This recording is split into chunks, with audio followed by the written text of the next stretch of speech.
Hello everyone, എല്ലാവർക്കും AZB അക്കാഡമിയുടെ പുതിയ വീഡിയോയിലേക്ക് സ്വാഗതം. നിങ്ങളെ സുഖമല്ലേ? ഓക്കെ. അപ്പോൾ നമ്മൾ വന്നിരിക്കുന്നത് നമ്മൾ കഴിഞ്ഞ വീഡിയോയിലൊക്കെ പറഞ്ഞിട്ടുണ്ടായിരുന്നു നമ്മൾ അസിസ്റ്റന്റ് പ്രസിഡന്റ് ഓഫീസർ ഫീമെയിൽ തസ്തികയിലേക്ക് പുതിയൊരു വിജ്ഞാപനം പറയുന്ന അടുത്ത മാസങ്ങളാടി 15-ാം തീയതി അടുപ്പിച്ച് നമ്മൾ വരുമെന്നൊക്കെ പറഞ്ഞിരുന്നു അല്ലേ? അപ്പോൾ ഒരുപാട് സംശയം ഉണ്ടായിരുന്നു. 15-ാം തീയതി അടുപ്പിച്ച് തന്നെ വരുമോ എന്നുള്ള സംശയം ഒരുപാട് നമ്മൾ പങ്കുവച്ചിട്ടുണ്ടായിരുന്നു. അപ്പോൾ നമ്മുടെ അസിസ്റ്റന്റ് പ്രസിഡന്റ് ഓഫീസർ ഫീമെയിൽ തസ്തികയിലേക്ക് നമ്മുടെ PSC പുതിയൊരു നോട്ടിഫിക്കേഷൻ അവർ ഇറക്കിയിരിക്കുകയാണ്. ഓക്കെ, ഇവിടെ ഈ പറഞ്ഞ 15-ാം തീയതി പറയുന്ന പുതിയ നോട്ടിഫിക്കേഷൻ PSCയുടെ ഭാഗത്ത് നിന്ന് ഇറക്കിയിട്ടുണ്ടായിരുന്നു. ഓക്കെ, അപ്പം ആ നോട്ടിഫിക്കേഷൻ അടിസ്ഥാനപ്പെടുത്തി നമുക്ക് ഏജ് ലിമിറ്റും അതേപോലെ തന്നെ എഡ്യൂക്കേഷൻ ക്വാളിഫിക്കേഷൻ ആർക്കെല്ലാം അപേക്ഷിക്കാൻ സാധിക്കും, ഓക്കെ, അതിന്റെ ഹൈറ്റ് അതേപോലെ തന്നെ ബാക്കിയുള്ള കാര്യങ്ങളൊക്കെ നമുക്ക് എന്ത് ചെയ്യാൻ പറ്റും ഈ നോട്ടിഫിക്കേഷനോടെ നോക്കി നമുക്ക് വിശദമായിട്ട് എന്ത് ചെയ്യാൻ മനസ്സിലാക്കാം. ഓക്കെ, അപ്പം അതുകൊണ്ട് തന്നെ നിങ്ങൾ നിങ്ങളുടെ എല്ലാ സുഹൃത്തുക്കളും പറയുന്ന പെൺകുട്ടികളായിട്ടുള്ള എല്ലാ സുഹൃത്തുക്കൾക്ക് അയച്ചു കൊടുക്കുക. അതേപോലെ തന്നെ നിങ്ങളുടെ പെങ്ങന്മാരുണ്ടെങ്കിൽ അവർക്ക് എന്ത് അയച്ചു കൊടുക്കുക. ഓക്കെ, നല്ലൊരു ഗോൾഡൻ ചാൻസ് ആണ് നിങ്ങൾ മുന്നിലേക്ക് അല്ലേ? പറയുന്ന ഒരു യൂണിഫോം ജോബിലേക്ക് അല്ലേ ഒരുപാട് പേർ സ്വപ്നമായിരിക്കും. അപ്പോൾ ഒരു യൂണിഫോം ജോബ് ആഗ്രഹിക്കുന്നതുകൊണ്ട് നിങ്ങൾക്ക് പറ്റുമെന്നാണ് ഈ പറഞ്ഞ ഫീമെയിൽ അസിസ്റ്റന്റ് പ്രസിഡന്റ് ഓഫീസർ എന്ന് പറയുന്നത്. ഓക്കെ, അപ്പോൾ നിങ്ങൾ എന്ത് ഇപ്പോഴേ പ്രിപ്പയർ ചെയ്ത് തുടങ്ങുക എന്നുള്ളതാണ്. ഓക്കെ, നമ്മൾ വെച്ച് വായിപ്പിക്കുന്നൊന്നുമില്ല, നമുക്ക് എന്ത് ചെയ്യാം, വീട്ടിലോട്ട് കിടക്കാം. ഓക്കെ,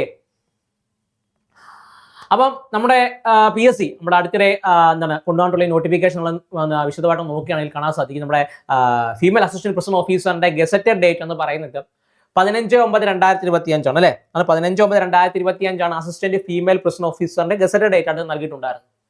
ലാസ്റ്റ് ഡേറ്റ് നോക്കുകയാണെങ്കിൽ 15/10/2025 ലാസ്റ്റ് ഡേറ്റ് ആയിട്ട് കൊടുത്തിട്ടുള്ളത്. അപ്പോൾ അതായത് അടുത്ത മാസം 15-ാം തീയതി വരെയാണ് എന്ത് ചെയ്യുന്നത് ലാസ്റ്റ് ഡേറ്റ് ആയിട്ട് കൊടുത്തിട്ടുള്ളത്. അപ്പോൾ ഈ മാസം 15-ാം തീയതി തുടങ്ങി അടുത്ത മാസം 15-ാം തീയതി അല്ലേ ഒരു ടൈം പീരീഡ് നമ്മുടെ മുന്നിലുണ്ട്. അതായത് നോക്കുകയാണെങ്കിൽ ആപ്ലിക്കേഷൻ കാറ്റഗറി നമ്പർ നോക്കുക. അപ്പോൾ അപേക്ഷിക്കുന്ന താല്പര്യമുള്ള കാറ്റഗറി നമ്പർ നോക്കി നോക്കുക. 360/2025 നമ്മുടെ assistant president female assistant president ഓഫീസറിന്റെ കാറ്റഗറി നമ്പർ എന്ന് പറയുന്നത്. ഓക്കെ, അപ്പോൾ applications are invited online for the qualified female candidates for selection to under the mentioned post in Kerala government service. Application must be submitted online through the official website of the Kerala Public Service Commission എന്ന് കൊടുത്തിട്ടുണ്ട് അല്ലേ? ഈ പറയുന്ന നിങ്ങൾ അപേക്ഷ അയക്കാൻ താല്പര്യമുള്ളവരാണെങ്കിൽ നിങ്ങൾക്ക് Kerala PSC official website വഴി മാത്രമേ നമുക്ക് എന്ത് ചെയ്യാൻ പറ്റുള്ളൂ, അപേക്ഷകൾ നിങ്ങൾക്ക് സമർപ്പിക്കാൻ സാധിക്കുകയുള്ളൂ. മനസ്സിലായോ? അപ്പം ഡിപ്പാർട്ട്മെന്റ് നോക്കുകയാണെങ്കിൽ നമ്മൾ കഴിഞ്ഞ ഇവിടെ പറഞ്ഞിട്ടുണ്ട്, എന്നാലും പറയുകയാണ്. ഡിപ്പാർട്ട്മെന്റ് നോക്കുകയാണെങ്കിൽ പറഞ്ഞ പോലെ പ്രിസൺസ് ആൻഡ് കറക്ഷൻ സർവീസിലേക്കാണ് ചെയ്യുന്നത്. ഈ പറയുന്ന ഡിപ്പാർട്ട്മെന്റിലേക്കാണ് ചെയ്യുന്നത് ഈ പറഞ്ഞ് വിളിച്ചിട്ടുള്ളത്. ഓക്കെ, ഈ പറഞ്ഞ നോട്ടിഫിക്കേഷൻ വിളിച്ചിട്ടുള്ളത് ഈ പറഞ്ഞ പ്രിസൺ ആൻഡ് കറക്ഷൻ സർവീസസിലേക്കാണ്. അല്ലെങ്കിൽ ഈ പറഞ്ഞ ജയിൽ പോലത്തെ പറഞ്ഞ സർവീസുകളിലേക്കാണ്, ഈ പറഞ്ഞ ജയിൽ പോലെ സംവിധാനങ്ങളിലേക്കാണ് ചെയ്യുന്നത് വിളിക്കുന്നത്. ഓക്കെ, അപ്പോൾ പോസ്റ്റ് നോക്കുകയാണെങ്കിൽ ഏത് പോസ്റ്റിലേക്കാണ് വിളിക്കുന്നത് നോക്കിക്കഴിഞ്ഞാൽ ഫീമെയിൽ അസിസ്റ്റന്റ് പ്രിസൺ ഓഫീസർ എന്ന് പറയുന്ന തസ്തികയിലേക്കാണ് ചെയ്യുന്നത് ഈ പറയുന്ന നോട്ടിഫിക്കേഷൻ വന്നിട്ടുള്ളത്. എന്താണ്? ഫീമെയിൽ അസിസ്റ്റന്റ് പ്രിസൺ ഓഫീസർ തസ്തികയിലേക്കാണ് പുതിയ നോട്ടിഫിക്കേഷൻ വന്നിട്ടുള്ളത്. പേ ഓഫ് സ്കെയിൽ അല്ലെങ്കിൽ സ്കെയിൽ ഓഫ് പേ നോക്കിക്കഴിഞ്ഞാൽ അതായത് പറയുന്നത് നിങ്ങളുടെ ശമ്പള സ്കെയിൽ എങ്ങനെയാണെന്ന് നോക്കിക്കഴിഞ്ഞാൽ 27,900 മുതൽ 63,700 വരെയാണ് ചെയ്യുന്നത് ശമ്പള സ്കെയിലായിട്ട് നൽകിയിട്ടുള്ളത്. എത്ര?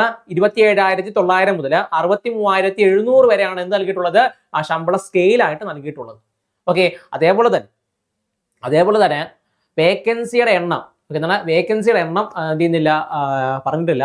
ആന്റിസിപ്പേറ്റഡ് എന്നാണ് പറഞ്ഞിട്ടുള്ളത്. സ്റ്റേറ്റ് വൈഡ് ആണ് വിളിക്കുന്നത്. ആന്റിസിപ്പേറ്റഡ് വേക്കൻസിയാണ്. അപ്പം അനുസരിച്ച് അവർ മറ്റു നോട്ടിഫിക്കേഷൻ എന്ത് ചെയ്യണം, ശരിയായ രീതിയിൽ എത്രത്തോളം ആളുകളെ വിളിക്കുന്നൊക്കെ വെച്ച് മറ്റു നോട്ടിഫിക്കേഷൻ ഇറക്കുമായിരിക്കും. ഓക്കെ, അപ്പോൾ ഈ പറയുന്ന ആന്റിസിപ്പേറ്റഡ് വേക്കൻസി ആണ്. അപ്പോൾ വേക്കൻസിയുടെ എണ്ണം നമുക്ക് എന്ത് ചെയ്യില്ല, തന്നിട്ടില്ല. അതേപോലെ തന്നെ മെത്തേഡ് ഓഫ് അപ്പോയിന്റ്മെന്റ് നോക്കുകയാണെങ്കിൽ സ്റ്റേറ്റ് വൈഡ് ആയിട്ട് ഡയറക്റ്റ് റിക്രൂട്ട്മെന്റിലാണ് ചെയ്യുന്നത് ഈ പറയുന്ന തസ്തികയിലേക്ക് വിളിക്കുന്നത്. അതേപോലെ തന്നെ ഏജ് ലിമിറ്റ് നോക്കുകയാണെങ്കിൽ അല്ലെ, എല്ലാവർക്കും അറിയേണ്ടത് ഏജ് ലിമിറ്റ്, എഡ്യൂക്കേഷൻ ക്വാളിഫിക്കേഷൻ ഒക്കെയാണ് അല്ലേ.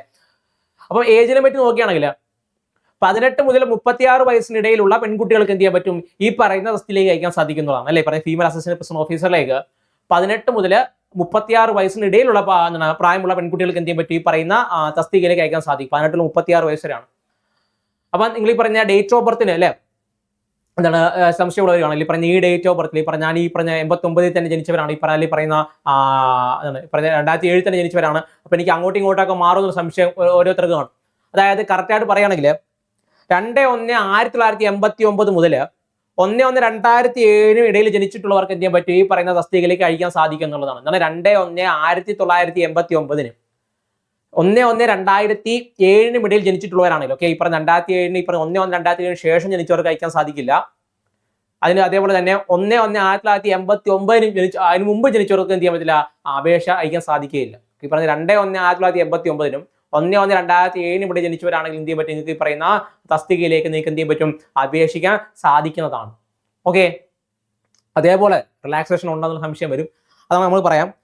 Other backward communities and SC/ST candidates are eligible for age relaxation as per the conditions mentioned in the part of the general conditions of the notification പറഞ്ഞു കൊടുത്തിട്ടുണ്ട്. അതായത് SC/ST communities പോലെ ഈ പറയുന്ന backward classes അല്ലെങ്കിൽ ഈ പറയുന്ന റിസർവ്ഡ് കമ്മ്യൂണിറ്റീസിന് എന്ത് നൽകുന്നുണ്ട്? ഏജ് റിലാക്സേഷൻ നൽകുന്നുണ്ട്. ഓക്കെ, അപ്പൊ നിങ്ങൾക്ക് ഈ പറയുന്ന ചെറിയ റിലാക്സേഷൻ ഒക്കെ നൽകി വരാറുണ്ട്. ഈ പറയുന്ന OBC ക്ക് ആണെങ്കിൽ 2 വർഷമോ അതിലെ SC/ST 5 വർഷമൊക്കെ ഇല്ലേ, OBC 3 വർഷം, SC/ST 5 വർഷം.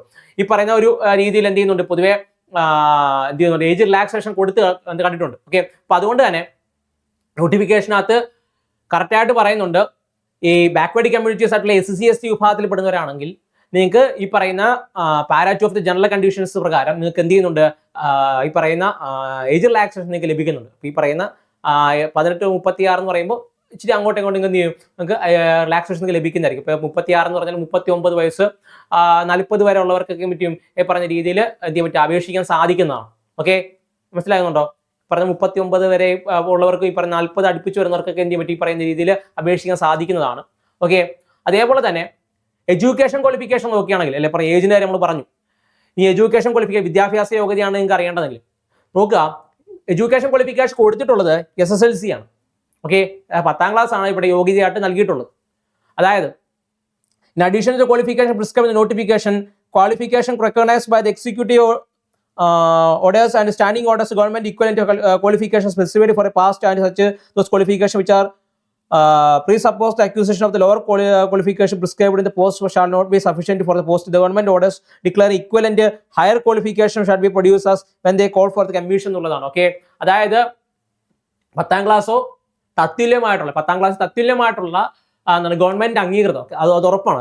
പറഞ്ഞ ഗവൺമെന്റ് അംഗീകൃതമായിട്ട് 10ാം ക്ലാസ് അല്ലെങ്കിൽ 10ാം ക്ലാസ്സിന് തത്തുല്യമായിട്ടുള്ള ഒരു കോഴ്സാണ് നിങ്ങൾ എടുത്തിട്ടുള്ളത്, പഠിച്ചിട്ടുള്ളതെങ്കിൽ ഈ പറയുന്ന ഗവൺമെന്റ് അംഗീകൃതമായിട്ടുള്ള 10ാം ക്ലാസ് തുല്യമായിട്ടുള്ളത് പഠിച്ചിട്ടുള്ളതെങ്കിൽ എന്ത് ചെയ്യാൻ പറ്റും? തീർച്ചയായിട്ടും ഈ പറയുന്ന ഫീമെയിൽ അസിസ്റ്റന്റ് പ്രസിഡന്റ് ഓഫീസറിലേക്ക് അയക്കാൻ സാധിക്കുന്നതാണ്. അതേപോലെ തന്നെ ഇതൊരു യൂണിഫോം ജോബാണ്. അതുകൊണ്ട് തന്നെ എന്ത് ചെയ്യും? അതിന് ഫിസിക്കൽ ഫിറ്റ്നസ് എന്തായാലും ഉണ്ടാവും അല്ലേ? അത് ഫിസിക്കൽ ഫിറ്റ്നസ് നോക്കുകയാണെങ്കിൽ must have at least 150 centimetre height എന്നുള്ളതാണ്. അതായത് 150 സെന്റിമീറ്റർ നീളം എന്ത് വേണമെങ്കിലും എന്തായാലും എന്ത് ചെയ്യണം? ഉണ്ടാവണം എന്നുള്ളതാണ്. Okay, this is also applicable for the candidates belonging to SC/ST category എന്നുള്ളതാണ്. അതായത് ഈ 150 സെന്റിമീറ്റർ നീളം എന്ന് പറയുന്നത് SC/ST കാറ്റഗറീസ്, റിസർവ്ഡ് കാറ്റഗറീസിന് എന്ത് ചെയ്യുന്നുണ്ട്? ബാധകമാണെന്നുള്ളതാണ് അല്ലെ. ഒരുപാട് ചില പരീക്ഷകൾ എടുത്ത് നോക്കിയാണ് കാണാൻ സാധിക്കും. ഹൈറ്റിന്റെ കാര്യത്തിലേക്ക് ഇപ്പോൾ SC/ST കാറ്റഗറീസിന് എന്ത് ചെയ്യും? ചെറിയ റിലാക്സേഷൻ നൽകാറുണ്ട്. പക്ഷേ ഇതിനകത്ത് നോട്ടിഫിക്കേഷനകത്ത് പറയുന്നുണ്ട് ഈ പറയുന്ന എല്ലാവർക്കും, അപേക്ഷിക്കുന്ന എല്ലാവർക്കും തന്നെ 150 സെന്റിമീറ്റർ എന്ത് ചെയ്യണം? മിനിമം ഹൈറ്റ് ഉണ്ടായിരിക്കേണ്ടതാണ്. അതേപോലെ നൈസ് ഹൈറ്റ് നോക്കുകയാണെങ്കിൽ വിഷൻ അല്ലെ, റൈറ്റ് സൈഡും റൈറ്റ് ഐയും ലെഫ്റ്റ് ഐനകത്തും പറയുന്ന ഡിസ്റ്റന്റ് വിഷൻ എന്ന് പറഞ്ഞാൽ 6/6 സ്നെല്ലിനും, അതേപോലെ തന്നെ ലെഫ്റ്റ് ഐയിൽ 6/6 സ്നെല്ലിനും എന്ത് ചെയ്യണം? ഉണ്ടായിരിക്കണം. നിയർ വിഷൻ നോക്കുകയാണെങ്കിൽ 0.5 സ്നെൽ റൈറ്റ് ഐയിലും 0.5 സ്നെൽ ലെഫ്റ്റ് ഐയിലും എന്ത് ചെയ്യണം? ഉണ്ടായിരിക്കണതും അതാണ് മാൻഡേറ്ററി ആയിട്ട് അവർ എന്ത് ചെയ്യുന്നുണ്ട്? പറയുന്നുണ്ട് അല്ലേ, കറക്റ്റാണ് അവർ പറയുന്നുണ്ട്. അതേപോലെ തന്നെ അപേക്ഷിക്കേണ്ട അവസാന തീയതി എന്ന് പറയുന്നത് നമ്മൾ തൊട്ടുപോയി പറഞ്ഞ പോലെ തന്നെയാണ് 15/10/2025 ബുധനാഴ്ച 12 മണിക്ക് മുമ്പായിട്ടാണ്, രാത്രി 12 മണിക്ക് മുമ്പായിട്ടാണ് എന്ത് അപേക്ഷ സമർപ്പിക്കേണ്ടതാണ്. അപേക്ഷ സമർപ്പിക്കേണ്ട പ്രധാനമായിട്ട് www.kerala.psc.gov.in എന്ന് പറയുന്ന നമ്മൾ അപേക്ഷ അയക്കുന്ന വെബ്സൈറ്റിലൂടെ കയറി കഴിഞ്ഞാൽ നിങ്ങൾക്ക് എന്ത് പറ്റും? പ്രൊഫൈലൊക്കെ ഉള്ളവരാണെങ്കിൽ വൺ രജിസ്ട്രേഷൻ ഒക്കെ ചെയ്തിട്ടുള്ളവരാണ് നിങ്ങൾക്ക് എന്ത് പറ്റി പറയുന്ന രീതിയിൽ അപേക്ഷ നിങ്ങൾക്ക് എന്ത് പറ്റും? അയക്കാൻ സാധിക്കുന്നതാണ്. ഈ പറഞ്ഞ അപേക്ഷ നിങ്ങൾക്ക് എന്ത് പറ്റി സമർപ്പിക്കാവുന്നതാണ്.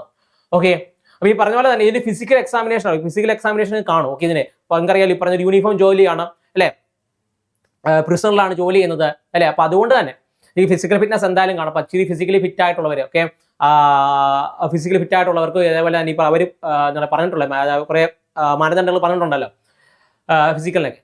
അപ്പൊ ഈ പറയുന്ന രീതിയിൽ 150 സെന്റിമീറ്റർ നീളവും അതേപോലെ തന്നെ എന്താണ് അവർ പറയുന്ന ഈ ഡിസ്റ്റന്റ് വിഷനും മറ്റുള്ള കാര്യങ്ങളൊക്കെ നിങ്ങൾക്ക് ഓക്കെ ആണെങ്കിൽ അല്ലെ, നിങ്ങൾക്ക് എന്ത് ചെയ്യാൻ പറ്റും? ഈ പറയുന്ന അപേക്ഷ അയക്കാൻ സാധിക്കുന്നതാണ്. ഓക്കെ, ഇപ്പൊ നിങ്ങൾ എന്ത് ചെയ്യുക? നിങ്ങൾ ഒരു ഗോൾഡൻ ഓപ്പർച്യൂണിറ്റിയാണ് നിങ്ങൾ മുന്നിലുള്ളത്. അപ്പൊ നിങ്ങൾ ഒരിക്കലും പാഴാക്കരുത്. ഓക്കെ, അപ്പൊ നിങ്ങൾ എന്ത് ചെയ്യുക? ഇപ്പൊ തന്നെ അതിന് വേണ്ടി പഠിച്ചു തുടങ്ങുക എന്നുള്ളതാണ്. ഓക്കെ, ഇപ്പൊ തന്നെ അതിന് വേണ്ടി പഠിച്ചു തുടങ്ങാൻ വേണ്ടിയാണ്. അപ്പം ഇത്തരത്തിലുള്ള യൂണിഫോം ജോലി ആഗ്രഹിക്കുന്നവരാണ് നിങ്ങളെങ്കിൽ ഓക്കെ, അപ്പൊ എൻ്റെ ഒരു ആഗ്രഹമാണ്, എല്ലാം പറഞ്ഞിട്ട് എൻ്റെ ഒരു ആഗ്രഹമാണ് ഒരു യൂണിഫോം ജോലി അണിയാന്നുള്ളത് അല്ലേ. ഈ പറഞ്ഞ ഒരു കാക്കയൊക്കെ അണിഞ്ഞുകൊണ്ട് റോഡിൽ കൂടെ നടക്കാന്നുള്ള എൻ്റെ ആഗ്രഹം എന്ന് പറഞ്ഞിട്ടില്ലേ. അപ്പൊ അത്തരത്തിലൊരു യൂണിഫോം ജോലി ആഗ്രഹിക്കുന്നതാണ് നിങ്ങളെങ്കിൽ നമ്മുടെ ACDP അക്കാഡമി നിങ്ങൾക്ക് വേണ്ടി സല്യൂട്ട് എന്ന് പറയുമ്പോൾ ബാച്ച് നമ്മൾ ലോഞ്ച് ചെയ്തിട്ടുണ്ടായിരുന്നു. ഇവിടെ പ്രധാനപ്പെട്ട പ്രത്യേകം നോക്കിക്കഴിഞ്ഞാൽ civil police officer, woman civil police officer, beat forest officer, civil excise inspector, fire and rescue officer, woman fire and rescue officer പോലത്തുള്ള എക്സാമിനേഷൻ തയ്യാറെടുക്കുന്നവരാണെങ്കിൽ, അതുപോലെ പറയുന്ന അസിസ്റ്റന്റ് പ്രസിഡന്റ് ഓഫീസറിനൊക്കെ തയ്യാറെടുക്കുന്നവരാണെങ്കിലെങ്കിൽ നിങ്ങൾക്ക് ജോയിൻ ചെയ്യാൻ പറ്റുന്ന നല്ലൊരു ബാച്ച് നമ്മൾ പ്രൊവൈഡ് ചെയ്യുന്ന സല്യൂട്ട് എന്ന് പറഞ്ഞ ബാച്ച്. ഓക്കെ, അപ്പോൾ പ്രധാനപ്പെട്ട പ്രത്യേകം നോക്കിക്കഴിഞ്ഞാൽ ഡെയിലി സ്റ്റഡി പ്ലാൻ ഉണ്ട്, ലൈവ് പ്ലസ് റെക്കോർഡ് ക്ലാസ്സുകൾ പ്രൊവൈഡ് ചെയ്യുന്നുണ്ട്, ഡെയിലി മോക്ക് ടെസ്റ്റുകൾ പ്രൊവൈഡ് ചെയ്യുന്നുണ്ട്, സ്പെഷ്യൽ കറണ്ട് അഫയേഴ്സ് സെക്ഷൻസ് ഉണ്ട്, അതിന് സ്പെഷ്യൽ ടോപ്പിക് റിവിഷൻ സെക്ഷൻസ് ഉണ്ട്, മെന്റർഷിപ്പ് സപ്പോർട്ട് ഉണ്ട്, ഡൗട്ട് ക്ലിയർ സെക്ഷൻസ് ഒക്കെ നൽകുന്ന ഒരു കംപ്ലീറ്റ് കവറേജ് ആണ് നിങ്ങൾ എന്ത് ചെയ്യുന്നത് ഇങ്ങോട്ട് പ്രൊവൈഡ് ചെയ്യുന്നത്. ഓക്കെ, ഇപ്പോൾ നമ്മുടെ ഈ പറഞ്ഞ ബാച്ചിലേക്ക് ജോയിൻ ചെയ്യാൻ നിങ്ങൾക്ക് താല്പര്യമുണ്ടെങ്കിൽ ഒന്നെങ്കിൽ AZB അക്കാഡമിയുടെ ആപ്പ് പ്ലേ സ്റ്റോർ ആപ്സിൽ അവൈലബിൾ ആണ്. എന്ത് ചെയ്യാം, അവിടെ നിന്ന് ശേഷം നമ്മുടെ ഈ പറഞ്ഞ ആപ്പ് ഡൗൺലോഡ് ചെയ്തതിനു ശേഷം കോഴ്സ് പർച്ചേസ് ചെയ്യാം. അതല്ല എന്തെങ്കിലും സംശയം ഉണ്ടെങ്കിൽ, ഇപ്പോൾ കോഴ്സ് സംശയം ഉണ്ടെങ്കിൽ ഞാൻ ഈ പറഞ്ഞ നമ്പറിൽ കോൺടാക്ട് ചെയ്താൽ മതി. 9995467246 നമ്പറിലേക്ക് കോൺടാക്ട് ചെയ്ത് കഴിഞ്ഞാൽ എന്തെങ്കിലും സംശയം ഉണ്ടെങ്കിൽ എന്ത് ചെയ്യാം, നമ്മളെ വിളിച്ച് കഴിഞ്ഞാൽ തീർച്ചയായിട്ടും പറഞ്ഞു തരുന്നതായിരിക്കും. ഓക്കെ, അതേപോലെ തന്നെ എന്തെങ്കിലും പുതിയ ഡൗട്ടോ അല്ലെങ്കിൽ എന്തെങ്കിലും ക്യൂരിയസോ അല്ലെങ്കിൽ പറയുന്ന സജഷൻ എന്തെങ്കിലും ഉണ്ടെങ്കിൽ തൊട്ട് താഴെ ഗൂഗിൾ ഫോമിൽ ലിങ്ക് കൊടുത്തിട്ടുണ്ട്. നിങ്ങൾക്ക് എന്ത് ചെയ്യാം, അവിടെ ശേഷം എന്ത് ചെയ്യുക, ക്ലിക്ക് ചെയ്ത ശേഷം നിങ്ങളുടെ ഡൗട്ട് എന്താണെന്ന് വെച്ചാൽ അവിടെ രേഖപ്പെടുത്താവുന്നതാണ്. അതേപോലെ തന്നെ പുതിയ അപ്ഡേറ്റുകൾക്ക് പുതിയ നോട്ടിഫിക്കേഷൻ അറിയുന്നതിന്റെ ഭാഗമായിട്ട് നിങ്ങൾക്ക് എന്ത് ചെയ്യാം, ഇവിടെ AZB അക്കാഡമിയുടെ ടെലിഗ്രാം ഗ്രൂപ്പിൽ ലിങ്ക് താഴെ കൊടുത്തിട്ടുണ്ട്. എന്ത് ചെയ്യാം, അവിടുന്ന് ജോയിൻ ചെയ്യാവുന്നതാണ്. ഓക്കെ, ഞാൻ പറഞ്ഞ മനസ്സിലായോ? ഒരു നല്ലൊരു യൂണിഫോം ജോലി ആഗ്രഹിക്കുന്നതാണ് നിങ്ങൾ. നിങ്ങളുടെ കൂട്ടത്തിൽ തന്നെ ഒരുപാട് കുട്ടികൾ കാണും, ഈ പറയുന്ന പ്രിസൺ ഓഫീസർ പറഞ്ഞ തസ്തികയിലേക്ക് ജോയിൻ ചെയ്യാൻ താല്പര്യമുള്ള ഒരുപാട് കുട്ടികൾ അല്ലേ. നിങ്ങളുടെ കൂട്ടുകാരികൾ കാണും, അല്ലെങ്കിൽ നിങ്ങളുടെ പെങ്ങന്മാർ കാണും, കസിൻസ് കാണും അല്ലേ. അപ്പോൾ ഒരുപാട് പേര് നിങ്ങളുടെ എന്താണ് കൂട്ടത്തിൽ നിങ്ങളുടെ കൂടെ പഠിക്കുന്നവർ കാണും അല്ലേ. അപ്പോൾ അവർക്ക് എന്ത് ചെയ്യുക, ഇത് അയച്ചു കൊടുക്കുക അല്ലേ, അവരുടെ അടുത്ത് എന്ത് ചെയ്യുക, അപ്ലൈ ചെയ്യാൻ പറയുക അല്ലേ, അവർക്ക് എന്ത് ചെയ്യുക, ജോലി കിട്ടട്ടെ അല്ലേ. ഓക്കെ, അപ്പോൾ എന്ത് നമ്മുടെ പറയുന്ന കോഴ്സിലേക്ക് ജോയിൻ ചെയ്യാൻ താല്പര്യമുണ്ടെങ്കിൽ ഉടനെ തന്നെ ജോയിൻ ചെയ്യുക. ഓക്കെ, ഈ വീഡിയോ കാണുന്ന എല്ലാവർക്കും തന്നെ ജോലി കിട്ടട്ടെ എന്ന് ആത്മാർത്ഥത്തോടെ ആഗ്രഹിക്കുകയാണ്. Okay, thank you.